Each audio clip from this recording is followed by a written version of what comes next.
Alright, what's going on, guys? It's me, Troi, and I'm back in with another video. Thank you for clicking on this video, and I'm making a whole bunch of videos today. Okay. So, keeping up with my talking about Blanche Cleans Up, we're going to move into the fourth and final book within the series, which is Blanche Passes Go. And I read this right immediately afterwards, and unfortunately, I have to say that I found this to be the weakest entry within the series. Yeah, it's kind of not that strong, but, you know, here's the thing. And I think that one of the reasons why it's the weakest is because I can't really, so I'm finding it very difficult to relay the plot. I'm finding it very difficult to relay the plot. I don't think there was one, but there was. But I want to say that from a fundamental standpoint, that this book, it was the book Neely wrote to wrap up the Blanche White story. And what I mean by that is that in the earlier books, Blanche had an attempted rape on her hands with one of the clients. You know, she's a black domestic cook and housekeeper. You know, he caught her in a bathtub. He attempted to rape her. She survived that. You know, he never was held accountable for that. And this is the book that put a cap on that particular story thread, while at the same time giving Blanche some hope for the future as a new man is introduced into her life who helps her through that process of holding this rapist accountable, and then, you know, she can move on into the future. That's kind of the essence of it. There was a murder involved, however, that's my problem with this book, why it didn't hit me enough. I mean, I love the closing of Blanche's storyline, but okay, so let's back it up a little bit. All of the all the bigger elements that I loved in the previous book, Blanche Cleans Up, you know, I said that there was a lot of essential components that comprise and makes this series so excellent and wonderful. You know, I said it's the character of Blanche. It was her being planted into these households where she's privy to all their secrets while delivering a lot of subtle protests that gains momentum and becomes bigger protests. You know, she can go from spilling tea on a character to outright cussing a character out, you know, a couple of, you know, chapters later. You know, it's the problems intensify within the household, you know, to get her point. The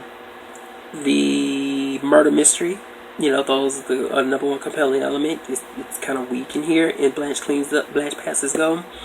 The social commentary, which I love the most about this series, you know, through the eyes of Blanche as she expounds her wisdom and thoughts on different social issues, whether it's race, LGBTQ issues, or everyday man's problem, everyday woman's problem issues.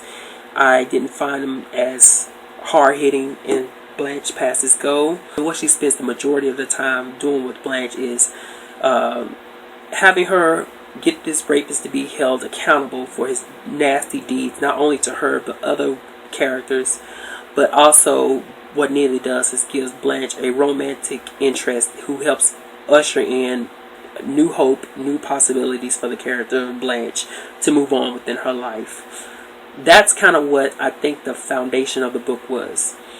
So with that being said, when you look at Blanche as a domestic housekeeper, who the most moving pieces is her being that invisible observational force within different households, particularly white households with a lot of strife going on that she is looking at and judging mostly.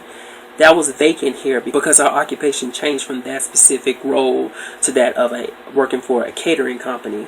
A catering company that she's part owner with her best friend. So they spend this book going from different houses, catering different events, from tea parties to charity events to just a variety of different things.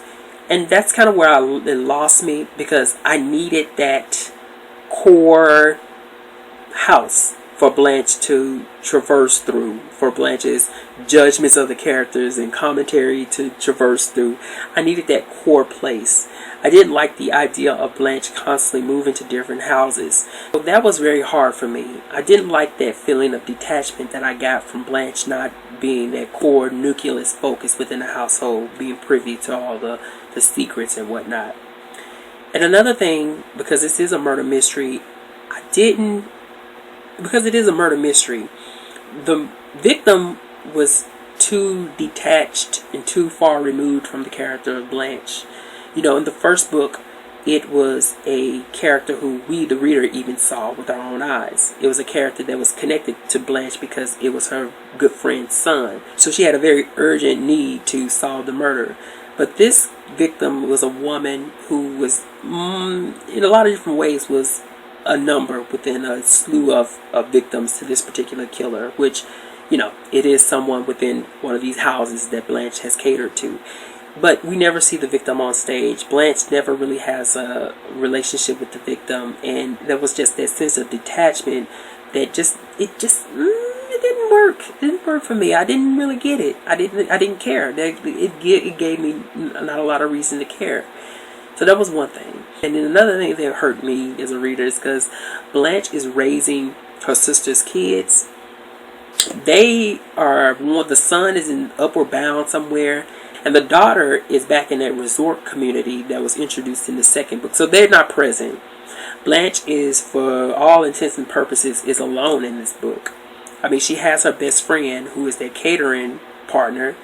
Then she has her love interest, but that family that we, the reader, had gotten to know for the past 3 books is absent. But I will say that what Neely did do was she brought in Blanche's mother. So we never really got a lot of Blanche's mother, but now that they are in close proximity of one another, that relationship gets a lot of play.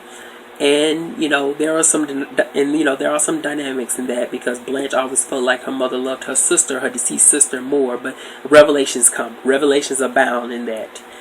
And her mother is very cranky a lot, so there is that as well. But Blanche cleans up. It was compelling in its own way, but I didn't find it as striking as the previous books. I think it needed a little bit more structure. And it was repetitious in certain areas. Like Blanche goes to the house, Blanche answers the phone, Blanche is scared to answer the phone. It was repetitious in that area. But I think essentially what would have made the book work to me is if Neely would have planted Blanche in one specific place and let her have run of all the other moving parts in that area. That's what I missed that the most. It just, all of this different movement was too much. But at the same time, she did close out Blanche's story, and I appreciate that. And I am going to miss Blanche, and a 5th book would be great, but I don't think it's necessary. Especially this is published so long ago, right? It's over 10 years. So Blanche passes go. It was okay. It was okay. I think that for the parts that I may have been able to enjoy the most, I'm finding it difficult to express them here, because I still can't find that core line, the core line. And that, to me, or why I love this series, that to me consists of Blanche in the house, in a specific house, with a specific murder surrounding that house. With all of those things detached, it didn't work. But anyway, that's my thoughts.